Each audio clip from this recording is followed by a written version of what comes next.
இப்போ 6வது கேள்விக்குள்ளே போகலாம்.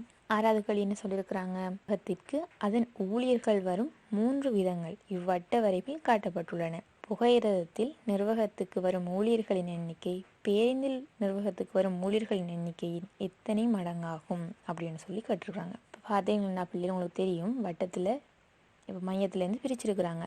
இப்போ வட்டத்தில் இருக்கிற அகக்கோணம் பிரிச்சிருக்கிறாங்க. இப்போ வட்டத்தில் இருக்கிற அகக்கோணங்களோட கூடுதொகை எவ்வளோ பிள்ளைகள் வரும்? 360 பாகையாக இருக்கும். அந்த விஷயம் உங்களுக்கு தெரிஞ்சிருக்க வேணும். ஸோ இப்போ நம்ம என்ன செய்யணும் பிள்ளைகள்? இப்போ எண்ணிக்கையில் தராமல் பாகையில் தந்திருக்காங்க, எத்தனை மடங்குன்னு சொல்லி நம்ம காண வேணும். இப்போ மோட்டார் காரில் வந்தாக்கள் 90 பாகைன்னு தந்திருக்கிறாங்க. பேருந்தில் 45 பாகைன்னு தந்திருக்கிறாங்க. இப்போ புகையிரத்தில் எவ்வளோ 360 பாகை வரும். ஸோ நம்ம அதை எழுதுவோம். இப்போ புகையிரத்தில் வாரத்துக்கு நம்ம ஒரு எக்ஸ்ன்னு சொல்லி போட்டுக்கொள்வோம். போட்டுட்டு எப்படி எழுதலாம்? இந்த 90ஐயும் 45ஐயும் இந்த எக்ஸையும் கூட்டினா எவ்வளோ பிள்ளைகள் வர வேணும்? 360 பாகை வர வேணும். ஸோ நம்ம எப்படி செய்வோம்? 90ஐயுமே 45ஐயும் கூட்டினா 135. சக எக்ஸ் சமன் 360. சக எக்ஸ் சமன் 360. இப்போ எக்ஸுக்கான என்ன செய்யணும் பிள்ளைகள்? 360 இங்கே கூட்டுப்பட்டு இருக்கிற 135 அங்கே போயிட்டு கழிப்படும். சய 135. ஸோ எக்ஸ் சமன் என்ன பிள்ளைகள்? 225 பாகை அப்படின்னு சொல்லி புகையிரதத்தில் கோணத்தை கண்டுட்டீங்க. இப்போ எத்தனை மடங்கண்டு கேட்டிருக்கிறாங்க என்ன, அதாவது பேருந்தையும் தொடர்புபடுத்தி கேட்டிருக்கிறாங்க. இப்போ புகையிரதத்தில் நிறுவனத்துக்கு வர ஊழியர்கள் எண்ணிக்கை பேருந்தில் வர ஊழியர்கள் எண்ணிக்கைன்னு எத்தனை மடங்குன்னு சொல்லி கேட்டா பிள்ளைகள்? இப்போ 225 பேருந்தில் வராக்கள் கோணமே எவ்வளோ? 225 தானே. அந்த 225 நீங்கள் பிரிக்க வேணும். 45 பாகை தானே பேருந்தில் வராக்கள், 45 பாகையால் பிரிக்க வேணும். 45 பிரிச்சிங்கன்னா பிள்ளைகள் நீங்கள் நேரடியாக பிரித்து 5 மடங்குன்னு சொல்லி போடலாம். உங்களுக்கு அது கஷ்டமாக இருந்துன்னு சொன்னால் நீங்கள் முதல்ல 9ஆல் பிரிங்க, அதுக்கு பிறகு 5ஆல் பிரிங்க. இப்படி நீங்கள் கொஞ்சம் கொஞ்சமாக பிரிக்கலாம். அப்படி ஒரு சதத்தில் பிரிக்கணும்னு இல்லை, ஒரு 5ஆல் பிரிங்க. அதுக்கு பிறகு மிச்சமாக வாரத்தை ஒரு 9ஆல் பிரிங்க. இப்போ 5ஆல் பிரிச்சிங்கன்னா எவ்வளோ வரும்? கீழுக்கத்தை ஒரு 9ஆல் பிரிங்க. இப்போ 5ஆல் பிரிச்சிங்கன்னா எவ்வளோ வரும்? கீழுக்கு 9 வரும், மேலுக்கு 45 வரும். 225லையும் 45 வரும். பிறகு 45ஐயும் 9ஐயும் பிரிச்சிங்கன்னு சொன்னால் பிள்ளைகள் 5 மடங்கு அப்படின்னு சொல்லி உங்களுக்கு ஆன்சர் கிடைக்கக்கூடிய மாதிரி இருக்கும். இப்படி நீங்கள் 5 மடங்குன்றதை கண்டிங்கன்னா உங்களுக்கு 2 புள்ளிகள் பெறக்கூடிய மாதிரி இருக்கும். அப்படி நீங்கள் அதை காணலை, நீங்கள் இட்டுட்டீங்க 225 பாகையுடன் நித்தாட்டிட்டீங்கன்னு சொன்னால் உங்களுக்கு 1 புள்ளி மாத்திரமே கிடைக்கக்கூடிய மாதிரி இருக்கும். இப்போ பிள்ளைகள் 7வது கேள்விக்குள்ளே வரலாம். தரப்பட்டுள்ள முக்கோணி ஏபிசியில் ஏபி சமன் ஏசியும் ஏபி ஏசி ஆகிய பக்கங்களின் நடுப்புள்ளிகள் முறையே டி இ ஆகியனவும் ஆகும். முக்கோணி ஏபிசியின் சுற்றளவு 14 சென்டிமீட்டராகவும் ஏடி 2 சென்டிமீட்டராகவும் இருப்பின் டிஇயின் நீளத்தை காண்க அப்படின்னு சொல்லி தந்திருக்கிறாங்க. அவளே இப்போ என்ன சொல்லியிருக்கிறாங்க? இந்த முக்கோணியில் இந்த ஏபி என்ற பக்கம் ஏசி என்ற பக்கம் சமன்னு சொல்லியிருக்கிறாங்க. இந்த 2 பக்கத்துலேயும் நடுப்புள்ளியில் வந்து டியும் ஈயும் சொல்லியிருக்கிறாங்க. இது 2 பக்கமுமே சமன், அதாவது ஏபியும் ஏசியுமே சமன்னு சொன்னால் இந்த டியும் ஈயின் நடுப்புள்ளின்னு சொன்னால் இந்த பக்கம் எல்லாமே, அதாவது ஏடி டிபி இந்த ஏஇ இசி இவ்வளவுமே எப்படி இருக்கும் பிள்ளைகள்? சமனாக இருக்கும். இப்போ இந்த நடுப்புள்ளியில் ஒரு கோடு இணைச்சி இன்னொரு குட்டி முக்கோணம் உருவாகுதுண்டா, உங்களுக்கு ஒரு புள்ளியில் ஒரு கோடு இணைச்சி இன்னொரு குட்டி முக்கோணம் உருவாகுதுண்டா, உங்களுக்கு ஒரு தேட்டம் ஞாபகம் வரணும் பிள்ளைகள். இந்த பிசின்ற நீளத்தின் அரைவாசி தான் சரியா இந்த டிஇயாக இருக்கும் அப்படின்னு சொல்கிறேன். தேட்டம் உங்களுக்கு ஞாபகம் வர வேணும். இப்போ பிள்ளைகள் சொல்லியிருக்கிறாங்க, இப்போ ஏடி 2 தான், ஏஇ 2 சென்டிமீட்டர் சிஇயுமே 2 சென்டிமீட்டர் தான் என்ற விஷயம் உங்களுக்கு தெரிய வேணும். அப்போ இந்த ஏபி 4 சென்டிமீட்டராக இருக்கும், மொத்தத்தில் ஏசி வந்து 4 சென்டிமீட்டராக இருக்கும். இப்போ சொல்லியிருக்கிறாங்க பிள்ளை அந்த ஏபிசி என்ற முக்கோணி, இப்போ அதாவது பெரிய முக்கோணியை கூட்டினா எவ்வளோ இருக்கணுமா? 14 சென்டிமீட்டர் சுற்றளவாம். அப்போ நம்ம இந்த பிசி நிலத்திலே காணலாம் தானே, ஏயும் ஏசியையும் கூட்டினா தானே சுற்றளவு வரும். இப்போ நமக்கு தெரியும் ஏபி 4 சக ஏசி 4 சக பிசி சமன் எவ்வளவாக இருக்கும்? 14 இருக்கும். ஸோ 4 4 8 சக பிசி சமன் 14. இப்போ பிசி எப்படி காணலாம்? 14லேருந்து 8 கழிச்சிங்கன்னு சொன்னால் பிசி எவ்வளவாக இருக்கும்? 6ஆக இருக்கும். 6 சென்டிமீட்டர்ன்றது பிசின்னு சொன்னால் உங்களுக்கு தெரியும் அதில் அரைவாசி தான் வந்து டிஇயாக இருக்கும். நமக்கு அதுதான் கேள்வி. இப்போ அதில் அரைவாசின்னு என்ன செய்யணும் பிள்ளைகள்? இந்த 6 2ஆல் பிரிக்க வேணும். பிரித்து வர 3 சென்டிமீட்டர்ன்றது தான் டிஇன்ற நீளமாக இருக்கும். இந்த 3 சென்டிமீட்டர் வரைக்கும் நீங்கள் கண்ணி புள்ளிகள் கிடைக்கக்கூடிய மாதிரி இருக்கும். அப்படி இல்லாமல் நீங்கள் பிசிற நீளம் 6 சென்டிமீட்டர்ன்றதோட நித்தாடினீங்கன்னு சொன்னால் உங்களுக்கு 1 புள்ளி மாத்திரம் கிடைக்கக்கூடிய மாதிரி இருக்கும். சரிதானே பிள்ளைகள்? இப்போ அடுத்த கேள்விக்குள்ளே போகலாம்.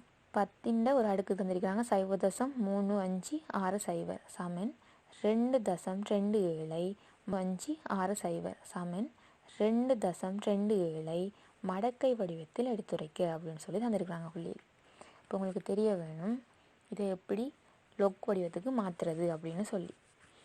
பிள்ளைகள் இந்த அடி 10ன்னு தந்தா பிள்ளைகள் நம்ம லொக்குக்குமே லொக் அடி 10ன்னு சொல்லி கீழுக்கு எழுத போடாமல் லொக் 10 போடாமல் எல்ஜின்னு போட்டாலும் பிரச்சனை இல்லை பிள்ளைகள். எல்ஓஜி 10 போட்டாலும் சரிதான், இல்லாட்டி எல்ஜின்னு போட்டாலும் சரிதான். இப்படி இது தந்திக்கிறது போலே அப்படி நம்ம எழுதுவோம்னு சொன்னால் இப்போ லொக் அடி அங்கே 10 இங்கேயுமே அடியை 10 எழுதணும் பிள்ளைகள். அடுத்ததா மடக்கையில் அந்த பெருமானம் தந்திருக்காங்க 2.2 விடையா தந்தது நம்ம இங்கே பக்கத்தில் இதில் பெருமானம் அதாவது 2.2 விடுத்து எழுதுவோம் பிள்ளைகள். விடை என்னவா இருக்கும்னு சொன்னால் இதில் அடுக்காக ஒன்று இருக்குது தானே 0.3560 அதை சமன் இங்கால விடையாக எழுதுவோம். அதாவது 0.3560 விடையாக வரும் பிள்ளைகள். அப்படி இல்லாட்டி கூட நீங்கள் எல்ஜி 2.27 சமன் 2.27 சமன் 0.3560 எழுதலாம் பிள்ளைகள். ஏனென்னா அந்த எல்ஓஜி 10 நீங்கள் எல்ஜின்னு போட்டாலும் பிரச்சனை இல்லை. இது இலகுவான ஒரு கேள்வி. அந்த விஷயம் மட்டும் உங்களுக்கு தெரிஞ்சதுன்னா சரி. இதுக்கு உங்களுக்கு 2 புள்ளிகள் கிடைக்கக்கூடிய மாதிரி இருக்கும். அடுத்த கேள்வி புள்ளியில் 9வது கேள்வி. சுனில் ஒரு விடுதியில் தங்கியிருக்கின்றான். சுனிலின் பிறந்த தின கொண்டாட்டத்தில் அவனுடைய தந்தையும் 2 சகோதரர்களும் மாத்திரம் பங்கு பெற்றுகின்றனர். அவர்கள் மூவரும் ஒன்றுக்கொன்று வேறுபட்ட நேரங்களில் வருவதாகவும் அவர்களில் எந்த ஒருவரும் முதலாவதாக வருவதற்கான நிகழ்தகவுகள் சமனாகவும் இருப்பின் அவருடைய ஒரு சகோதரர் முதலாவதாக வருவதற்கான நிகழ்தகவை காண்க. இப்படி கேட்டாங்கன்னா இப்போ நிகழ்தகவு கேட்குறாங்க வெளியில். இப்போ என்ன அதாவது சொல்கிற தகவல் என்ன? சுனில் என்றவருக்கு பிறந்த நாள், அவரை பிறந்த நாளுக்கு யார் யார் வராங்க வெளியில்? தந்தையும் 2 சகோதரரும் வராங்க. அப்போ சகோதரர் 1 சகோதரர் 2 பேர் இருக்கிறாங்க. அதோட தந்தை. இப்படி தான் இந்த 3 பேர்னா வரக்கூடிய வாய்ப்புகள் இருக்குது. ஏன்னு சொன்னால் நிகழ்தகவு இப்போ மொத்தமாக 3 பேர் வராங்க. அப்போ 3ன் மேல் அதாவது வருகை தருவதற்கான அந்த மொத்தமே எவ்வளோ பேர் வராங்க? 3ன்னா 3 பேர் மொத்தத்தின் மேல் அந்த கேள்விக்கு என்ன ஆன்சர் வருமோ அது மேலே பின்னமாக எழுதினோம்னா சரி பிள்ளைகள். இப்படி தான் நிகழ்தகவு எழுதுவோம். இப்போ வராங்க யார் யார்? தந்தை சகோதரர் 2 பேர் வராங்க. அப்போ மொத்தமாக 3 பேர். அதன் மேல் என்ன ஒரு சகோதரர் முதலாவதாக வருவதற்கான நிகழ்தகவு. இப்போ 2 சகோதரர்கள் கேட்குறாங்க பிள்ளைகள். 2ல் யாருக்கு வேணால் வரலாம். இதில் இப்போ மூத்த சகோதரர் இளைய சகோதரர் அப்படின்னு சொல்லி எதுவுமே தரலை. சகோதரர் வாரத்துக்கான நிகழ்தகவுன்னு கேட்டால் 2 சகோதரிக்காங்க. 2 பேருமே வரக்கூடிய வாய்ப்பு இருக்குது. அப்போ 3ன் மேல் 2ன்னு சொல்லி எழுதுவோம். எழுதுனா உங்களுக்கு 2 புள்ளிகள் கிடைக்கும். அடுத்த கேள்விக்கு போகலாம் பிள்ளைகள். 10வது கேள்வி. உருவிலுள்ள வட்டத்தின் ஒரு விட்டம் ஏபி ஆகும். தரப்பட்டுள்ள தகவல்களுக்கேற்ப ஏபிசியின் பருமனை காண சொல்லியிருக்கிறாங்க பிள்ளைகள். இப்போ இந்த கேள்விக்கு எப்படி செய்வோம்னு சொன்னால் இந்த ஏபி என்ற விட்டம் பிள்ளைகள் இந்த வட்டத்தின் பரிதியில் ஒரு கோணத்தை அமைச்சிது அப்படின்னு சொன்னால் அது எப்போவுமே 90 வகையாக இருக்கும் பிள்ளைகள். சரிதானே? இப்போ ஏபியை பாருங்கள். ஏபி சி என்ற ஒரு இடத்துல சேர்ந்து ஒரு முக்கோணியை அமைக்குது. அப்போ அந்த சி எப்படி இருக்கும் பிள்ளைகள்? 90 வகையாக இருக்கும். அந்த விஷயம் உங்களுக்கு தெரிஞ்சிருக்க வேணும்.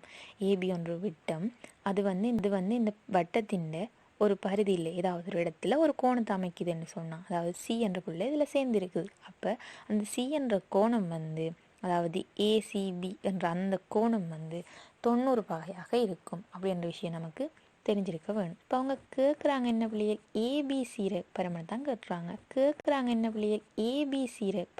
கேட்குறாங்க. இப்போ உங்களுக்கு அது கண்டுபிடிக்க சில நேரம் குழம்பம் தானே. அப்போ நமக்கு அது லேசாக இருக்கிறதுக்காக அவர்கிட்ட நம்ம ஒரு எக்ஸ்ன்னு போட்டு வைப்போம். அதுதான் நம்ம காண வேணும். இப்போ இந்த முக்கோணியில் பிள்ளைகள் எக்ஸ் நம்ம காண போகிறோம். இது 90 வகைன்னு தெரியும். இப்போ இந்த ஏக்குரிய கோணம் தெரிஞ்சால் நல்லா இருக்குது தானே பிள்ளைகள்? எக்ஸை காணுறது லேசு தானே. இப்போ ஏ எப்படி காணுவோம்? அதுக்கு ஏதாவது அடியில் இந்த வட்டத்தின் பரிதியில் அமைக்கிற கோணங்கள் எல்லாமே சமனாக இருக்கும். இப்போ பார்த்தீங்கன்னு சொன்ன பிள்ளைகள் அந்த அடி அதாவது இந்த பிசி என்ற அடியை வச்சுட்டு இந்த வட்டத்தில் இப்போ இந்த பிசி என்ற அடியில் அமைந்திருக்கிற கோணம் தான் இந்த பிடிசி என்ற கோணமும் அதே நேரம் பிஏசி என்ற கோணம். அதாவது இந்த வட்டத்தின் அமைந்திருக்கு பிள்ளைகள் இந்த டியும் இந்த ஏ என்ற கோணம். அப்போ ரெண்டுமே ஒன்றுக்கொண்டு சமன் அப்படின்ற விஷயம் உங்களுக்கு தெரிஞ்சிருக்க வேணும். இப்போ டி 40 வகை அப்படின்னு சொன்னால் ஏயுமே 40 வகையாக தான் இருக்கும். இப்போ பிள்ளைகள் பாருங்கள், இந்த ஏபிசி என்ற முக்கோணியில் நம்ம கேட்டு இருக்கிறது இந்த எக்ஸை தான் நம்ம காண வேணும். இந்த ஏக்கு 40 வகை இந்த எக்ஸை தான் நம்ம காண வேணும். இந்த ஏக்கு 40 வகை இப்போ கண்டுபிடிச்சிட்டோம். இந்த சி 90 வகைன்னு கண்டுபிடிச்சிட்டோம். இப்போ பிள்ளைகள் லேசு தானே. ஒரு முக்கோணின் அகக்கோணங்களோட கூட்டுத்தொகை என்ன? 90 வகை. அப்போ வளமையான மாதிரி தான்.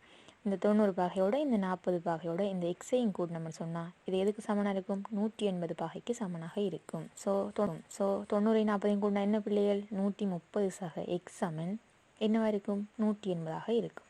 இப்போ எக்ஸை தான் நம்ம காணணும். அப்போ எக்ஸ் சமன் 180, இந்த பக்கம் இருக்கிற 130 வந்து அடுத்த பக்கம் போயிட்டு சய 130 போகும். ஸோ எக்ஸ் சமன் 50 பாகை என்பது இதற்கான விடையாக இருக்கும்.